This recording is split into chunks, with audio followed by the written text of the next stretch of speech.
Le premier outil que je voulais repartager avec vous, certains le connaissent sans doute déjà, mais ça me semble intéressant d'en reparler ce matin, c'est le travail que nous menons au niveau du centre de ressources et qui a pris le nom de Observatoire régional des quartiers, l'ORDQ, qui est un travail, c'est un observatoire qui existe maintenant depuis plusieurs années, avec l'idée d'outiller les acteurs qui œuvrent dans le champ de la politique de la ville sur la situation des quartiers. Dans cette idée d'outillage minimal, on va dire, il y avait l'idée pour les financeurs de cette action qui sont l'État, la région et l'Agence régionale de santé, de permettre à des territoires à faible ingénierie, notamment sur les questions d'observation, d'avoir un équipement minimal en termes d'observation du territoire et d'alimentation en termes de données et d'information. On est bien conscient que pour des territoires qui sont très outillés, notamment les grandes agglos de la Normandie, il y a certainement, parce qu'ils ont des observatoires locaux, des agences d'urbanisme qui s'investissent sur leur territoire, cet outillage n'apporte pas nécessairement un énorme complément. En revanche, sur des petites collectivités qui n'ont pas nécessairement de l'ingénierie en matière d'observation, l'idée était vraiment d'apporter un outillage minimal sur l'ensemble du territoire. Donc cet observatoire, il est composé de plusieurs livrables. Le premier ensemble de livrables, ce sont ce qu'on appelle les fiches repères, on en a composé une par EPCI. Et dans ces fiches repères, vous trouvez un certain nombre je vais le préciser sur la diapo d'après, d'éléments statistiques, mais aussi d'éléments en termes de ressources territoriales. Et le deuxième livrable, ce sont ce qu'on a appelé les fiches mises en lumière, où là, c'est complètement une autre approche, c'est l'idée de la veille territoriale que j'évoquais tout à l'heure, c'est-à-dire quand on a repéré une initiative qui nous semble intéressante, dont on se dit qu'elle mériterait peut-être d'être mise en place sur d'autres territoires, on a élaboré ce qu'on appelle des fiches de retour d'expérience qui vous permettent éventuellement de voir dans quelles conditions elles se sont mises en œuvre, avec quels moyens et selon quelles modalités, pour voir comment vous pourriez éventuellement les adapter sur un autre territoire. Donc c'est un outil finalement qui est à la fois alimenté par la statistique publique avec ses imperfections qu'on a déjà évoquées. On est parfois sur des millésimes un peu, pas parfois, on est toujours sur des millésimes un peu anciens notamment, ou sur pas tout à fait l'échelle qu'on voudrait, mais quand même il y a des apports de connaissances partagés et partageables. Mais c'est un outil qui est aussi alimenté par les acteurs de la politique de la ville, puisque à travers notre travail d'animation de réseau, on collecte aussi de l'information sur les ressources et les sources, les acteurs qui œuvrent sur les quartiers. Donc, la spécificité de cet outil par rapport à ceux que je vais vous présenter derrière, c'est peut-être effectivement d'allier une observation des caractéristiques de la population des quartiers avec les ressources et les acteurs qui sont présents sur ces quartiers. Donc là, j'ai illustré pour le coup une fiche mise en... Donc là, j'ai illustré pour le coup une fiche mise en lumière, une fiche repère qui est celle de l'intercommunalité de Lisieux. Mais bon, elles sont toutes construites de la même manière, avec une cinquantaine d'indicateurs structurés en 4 parties, c'est-à-dire selon les piliers finalement de la politique de la ville telle qu'on la connaît aujourd'hui, la cohésion sociale, le développement économique et l'emploi, et des indicateurs autour du cadre de vie. Pour chaque indicateur, et c'est ça qu'on avait privilégié dans cette version de l'Observatoire régional des quartiers, l'idée était de regarder le différentiel entre le quartier et le PCI à laquelle il appartient et de quantifier ce différentiel. Donc, c'est vraiment la question de l'écart à l'aire urbaine environnante qu'on avait priorisé. En revanche, il n'y avait pas d'observation des choses en évolution par rapport à ce qu'on a pu se dire tout à l'heure. Et ces éléments chiffrés, comme je le précisais dans la diapo précédente, sont complétés de l'identification de certaines ressources et dispositifs territoriaux. Et là, c'est grâce à vous qu'on arrive aussi à alimenter cette partie-là de l'Observatoire. Donc, j'en profite pour remercier les différents contributeurs qui seraient éventuellement présents ce matin. Alors, toutes ces fiches sont téléchargeables sur notre site internet. Le lien sera actif le diaporama quand il vous sera envoyé. Ça, c'est l'existant. Les dernières fiches ont été donc mises à jour l'an dernier au moment de la réalisation des travaux de l'évaluation finale des contrats de ville. Là, maintenant, les perspectives qu'on a, c'est qu'on vous a quand même bien écouté et que finalement, vous nous avez tous dit cette observation photographique, elle a un intérêt. En revanche, on a besoin d'être alimenté sur des données en évolution. Et d'ailleurs, certains territoires, lors des évaluations finales, ont passé des commandes et des externalisations, notamment en direction de l'INSEE, pour avoir effectivement plus d'informations sur comment le quartier avait évolué dans le temps.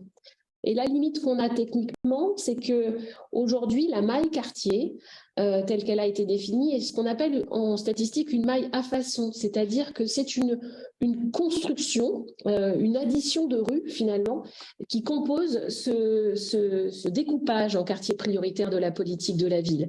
Et donc, ça n'est pas, et l'INSEE l'avait indiqué dès le départ quand elle a construit quand elle a construit ce découpage, ce n'est pas une maille d'observation qu'on qualifie de complètement stable.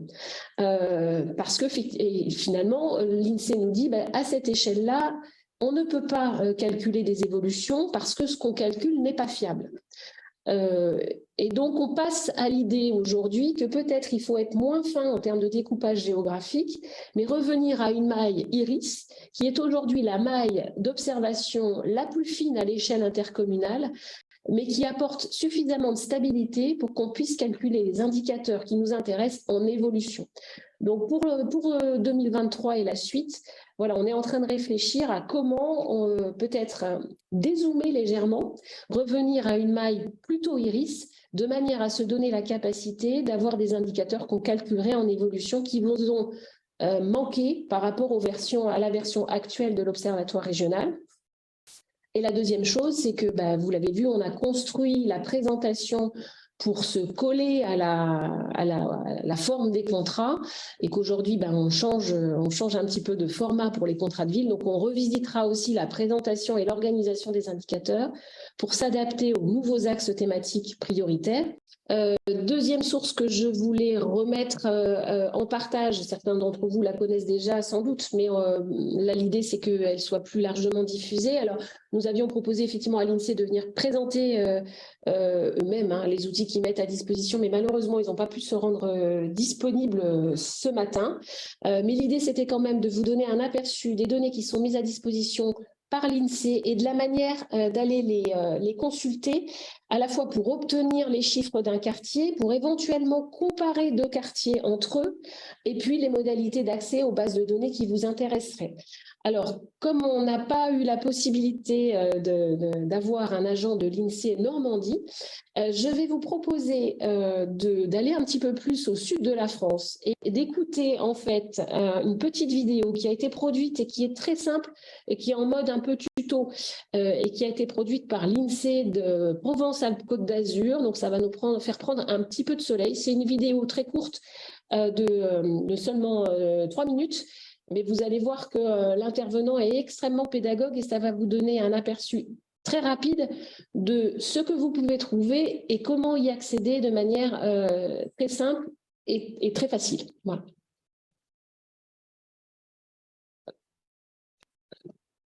Juste, maintenant je ne vais pas vous repartager Madame Bianchi, vous l'avez déjà entendu. Hop. Un mot sur le Sigeville. Et si on prend aussi le soin de répéter toutes ces sources de données à chaque fois qu'on évoque la question des diagnostics ou des besoins d'observation, et on l'avait fait aussi au moment de l'évaluation, c'est qu'on sait aussi que dans les acteurs de la politique de la ville, il y a beaucoup de turnover et donc on ne prend pas pour acquis la connaissance de ces différents outils. Donc voilà, donc le Sigeville, c'est l'outil porté par l'Agence nationale, c'est l'un des outils portés par l'Agence nationale de cohésion des territoires. À l'intérieur, vous allez trouver de cette plateforme, vous allez trouver plusieurs livrables, on va dire, ou outils. Là, je vous ai sélectionné l'Atlas des quartiers prioritaires de la politique de la ville qui a été mis à jour l'année dernière. Et puis le fameux outil de géoréférencement qui peut être intéressant dans les travaux que vous aurez à conduire au niveau local et qui permet dans un fichier d'adresses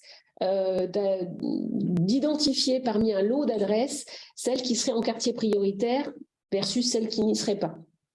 Cette utilisation de la plateforme est réservée, mais vous voyez, elle est réservée à un public très large, à l'ensemble des services de l'État, aux signataires des contrats de ville et à tous les professionnels œuvrant dans le champ de la politique de la ville. Donc vous voyez que c'est un espace réservé qui est quand même réservé à un large public. Sur le Sigeville, vous pouvez aussi retrouver des données statistiques et une cartographie pour l'ensemble des quartiers qui relève là aussi de grands conventionnements avec des fournisseurs de données, notamment l'INSEE. C'est pour ça que vous retrouvez finalement les mêmes catégories en termes de fiches thématiques que celles qui vous ont été présentées par le gentil monsieur de PACA. Ce sont effectivement les mêmes données qui sont manipulées. Et vous voyez que il a abordé dans son intervention le fait d'avoir quelques indicateurs en évolution. En fait, quelques, c'est vraiment très peu. Là, en l'occurrence, c'est 2. Donc, le taux de pauvreté, là, il est regardé en évolution et le nombre de demandeurs d'emploi qui est aussi regardé en évolution dans le temps.